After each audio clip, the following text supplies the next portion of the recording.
Welcome back to my channel. Welcome to the concluding part of 5 lies or myths about purpose. This is the concluding part, and so without a further ado, let's get right into it.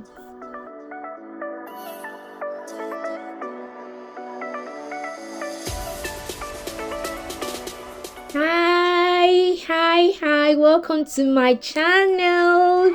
Welcome to my channel. I'm glad you're here once again. If you are a returning subscriber, I want to say a big welcome to you. Thank you for always tuning into this channel to get value, and I'm glad you're here. And if you're new here and if you're not subscribed, please do well to subscribe. I'm very sure that you're going to get a lot of value from this channel. Now I want to talk about another myth or lie about purpose you've heard, or you maybe someone has told you, right? So some people think that purpose can be discovered at once, like it's like someone just drop it on your laps at once, like, yes, this is your purpose. I'm actually sorry I'm laughing, right? But it kind of sounds funny. The truth is, once you decide that you want to fulfill purpose, once you decide that you want to know why you've been created, it's I would like to say that purpose discovery is a journey. For some people, it took them days. Well, I say days, let's say, so for some people it took them weeks, months, some people years. And it depends on each individual. Depends on individuals. You I like to say that you also, we grow into discovering what our purpose is. There are certain things you can do, right, to ensure that you know what purpose you've been created for. But it's not something that, even when you do those things, which I would love to, I'll be treating in a course I'm actually working on currently, right? Once it's ready, I'll let you know so you can come and learn. So I was saying that there are certain things you can do to find out what you were created for. There are certain things you can do to learn what God has created you for, your purpose, to discover your purpose. However, even when you do those things, it doesn't come all at once. It doesn't just show up, at once like that. No, it's a gradual process. It takes a little time. And it also depends on how intentional you are, about finding out what your purpose is. What I'm trying to say, that you can't just sit down and say, okay, today I want to discover my purpose, and then just come to you maybe in a few minutes or in an hour. No, it takes a little time, it takes a lot of effort, and also it takes some time before. And then interestingly, something similar to that is that when you begin to have a glimpse of, okay, this is what I've been created to do, this is what my purpose is, it doesn't become all clear at once. Yes, it doesn't become all clear. Oh yeah, I think this is exactly, no, like I mentioned, purpose discovery is a journey. It's a journey. So we actually grow as you have a clue of what you've been created to do, and you begin to do things in line with that. As you go on, it becomes clearer and clearer and clearer, and the clearer it becomes, the more energized you are, the more strengthened you are, the more energetic you become. Oh yes, I must do this, I must do that. And so it's a very beautiful journey, it's a very lovely experience. And if you're here, you've not discovered what you've been created for, or why you've been created, I really want to encourage you not to give up. It actually starts with a desire. Once you desire to know, and you begin to take deliberate steps towards discovering your purpose, it will come. You'll begin to see the things God has created you to do, and as you begin to work in it, it becomes clearer and clearer.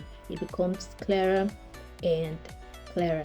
Now, the last myth or the last lie about purpose I want to share with you is that purpose has to sound grandiose.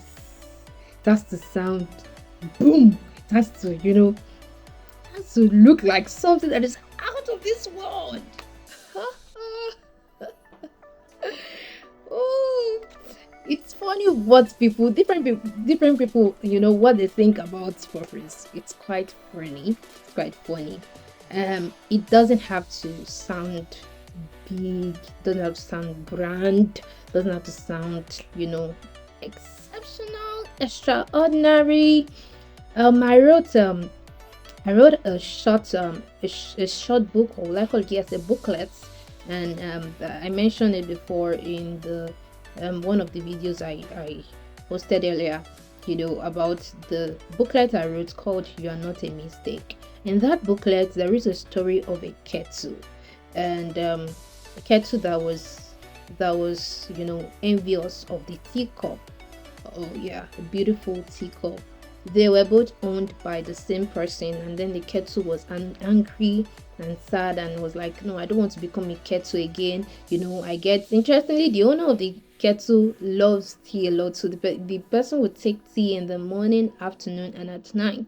So you can imagine how often the kettle gets its bum heated. So the kettle was complaining and saying that I don't want to become a kettle again. I don't want to be a kettle again. What's the meaning of this? I really don't want to be a kettle again. And I get my bottom heated every now and then, only for the teacup, the golden teacup, to take the glory, only for the golden teacup to take all the accolades. And then when the kettle was done ranting and expressing its displeasure to its creator, and the creator made the kettle to understand that I gave you I gave you this form and this purpose. I gave you this form. I made you a kettle so that you can be a vessel through which hot water will be provided, so that the golden teacup will find essence. If you want to stop being a kettle, and you become another teacup, right? So of what use is the teacup without hot water, without a kettle to give the teacup hot water? And so in that moment, the kettle realized that, hey, I might be complaining about my bottom being heated and heated, but I have a purpose. My purpose is to provide, relevance for the teacup. Without me, the teacup wouldn't have hot water, and when there is no hot water, the teacup will be useless, because nobody would take tea without hot water. And so the purpose of the kettle didn't sound big, didn't sound out of this world, didn't sound, extraordinary. No, it was simply to provide hot water for the teacup. It's as simple as that. And many of us, sometimes some people actually miss, the core of, of their calling, or will I say the reason God created them. Some people just think that, okay, so maybe maybe someone just decides, okay, let me do some things, let me try to find out why I've been created, and then they begin to do certain things, and they get to realize that reason, and they feel like, no, this can't be it. It sounds so simple. It sounds so simple. It sounds so plain. It doesn't sound extraordinary. Dear friend, I want to tell you that it doesn't have to sound extraordinary. It doesn't have to sound out of this world. It doesn't have to sound, I don't know any other words to use to describe. It doesn't have to sound so big and impossible, right? Even though as you continue, it will begin to, it will become clearer and clearer, and it will get to a point where you find out that you cannot do your purpose all by yourself. You begin to see, some sense of greatness in that purpose, and you begin to feel like, oh, I can't do this by myself, oh, this thing sounds big, sounds beyond me.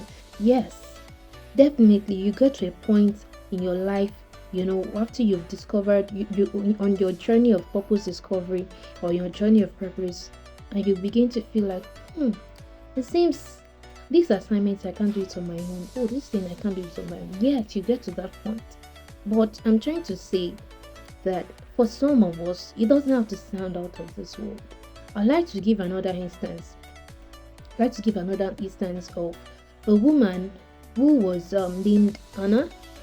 Anna, in the Bible, she was recorded that I think she was 80 or around that age, and then her main purpose was just to wait for the birth of the Lord Jesus. And then she was in the temple morning and night, fasting and praying for the birth of the Messiah. And when the baby Jesus was brought to the temple and was dedicated, she said, oh, now your handmaiden can go and rest, can go and sleep. She felt like, yes, this is it. It has actually come to reality. Why have been coming to the temple, why I've been interceding, why I've been praying morning and night, why I've been fasting. This is it.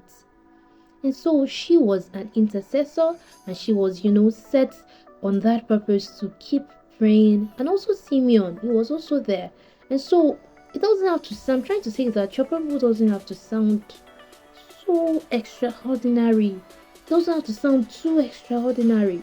Definitely, there will be elements of greatness in your purpose. Please don't get me wrong. There will be elements of greatness in your purpose, right? But don't take that for your purpose sounding out of this world.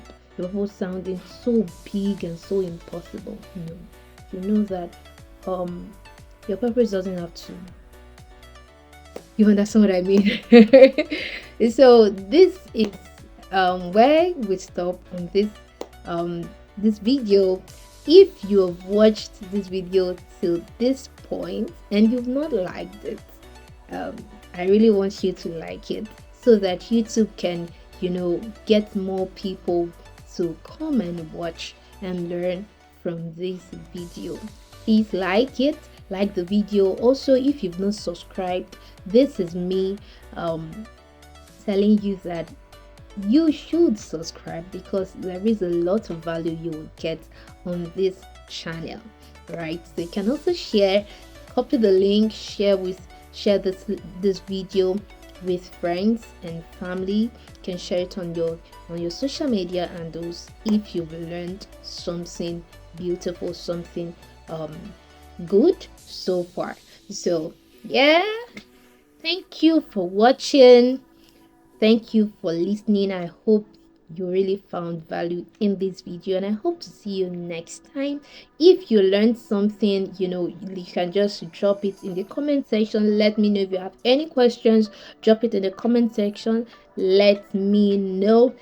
Also, if you have suggestions of topics you'd like me to treat relating to purpose and intentional living, also let me know in the comment section. The last thing I want to say, actually, when I say something, I forgot it. Oh my. All right, whatever, maybe I'll drop it as a comment. All right, thank you for watching. Until I see you in the next video, Folake Oladipo is saying bye.